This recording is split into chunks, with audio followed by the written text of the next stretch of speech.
Assalamualaikum warahmatullahi wabarakatuh.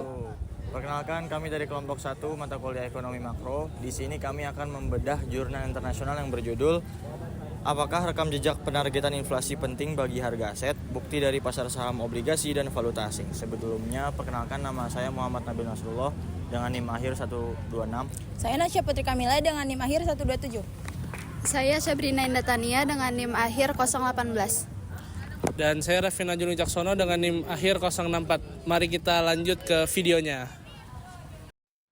Jurnal ini membahas pentingnya rekam jejak penargetan inflasi dalam konteks kebijakan moneter yang diterapkan oleh banyak bank sentral sejak tahun 1990.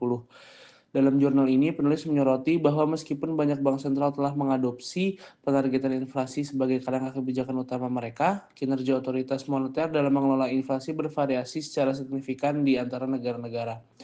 Penelitian ini bertujuan untuk menganalisis bagaimana rekam jejak penargetan inflasi memengaruhi harga aset di 3 kelas aset yang umum, yaitu saham, obligasi, dan juga nilai tukar.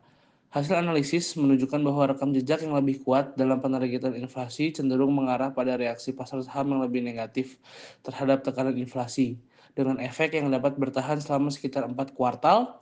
Selain itu, sensitivitas kenaikan imbal hasil obligasi pemerintah jangka panjang terhadap inflasi berkurang selama sekitar 3 kuartal, ketika rekam jejak penargetan inflasi membaik.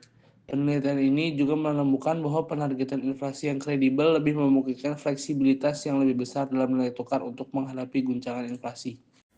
Tujuan dari penelitian ini adalah untuk memahami apakah pasar keuangan mempertimbangkan kinerja historis bank sentral dalam mengelola inflasi ketika membuat keputusan penetapan harga.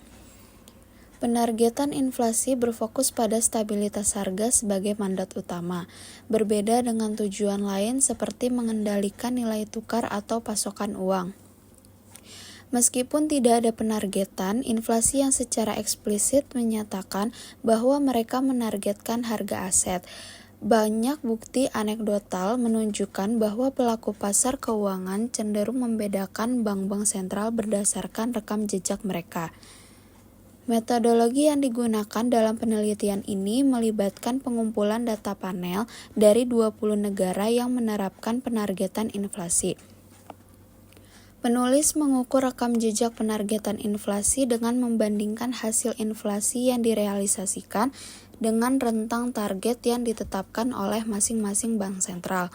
Untuk menganalisis efek rekam jejak penargetan inflasi pada harga aset, penulis menerapkan estimasi data panel dan metode proyeksi lokal. Temuan utama dari penelitian ini menunjukkan bahwa rekam jejak penargetan inflasi yang kredibel berhubungan dengan penjangkaran ekspektasi inflasi yang lebih baik. Hubungan antara imbal hasil saham dan inflasi dipengaruhi oleh rekam jejak penargetan inflasi dengan dampak yang berlangsung sekitar 4 kuartal. Selain itu, rekam jejak penargetan inflasi juga mempengaruhi hubungan imbal hasil obligasi dengan inflasi selama sekitar 3 kuartal. Negara-negara dengan rekam jejak yang kredibel menunjukkan fleksibilitas nilai tukar yang lebih besar, yang menunjukkan mereka untuk menyerap guncangan inflasi dengan lebih baik. Dalam kesimpulan, bahwa penargetan inflasi memiliki efek spillover yang signifikan pada pasar keuangan, yang mempengaruhi pengembalian saham, imbal hasil obligasi, dan nilai tukar. Kredibilitas bank sentral sangat penting dalam memengaruhi pasar, di mana tindakan nyata dari bank sentral lebih berarti daripada sekedar pernyataan kebijakan.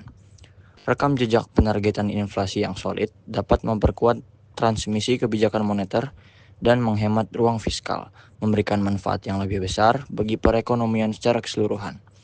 Jurnal ini memberikan kontribusi penting terhadap pemahaman hubungan antara kebijakan moneter dan dinamika pasar keuangan, serta implikasi yang lebih luas lagi bagi stabilitas ekonomi.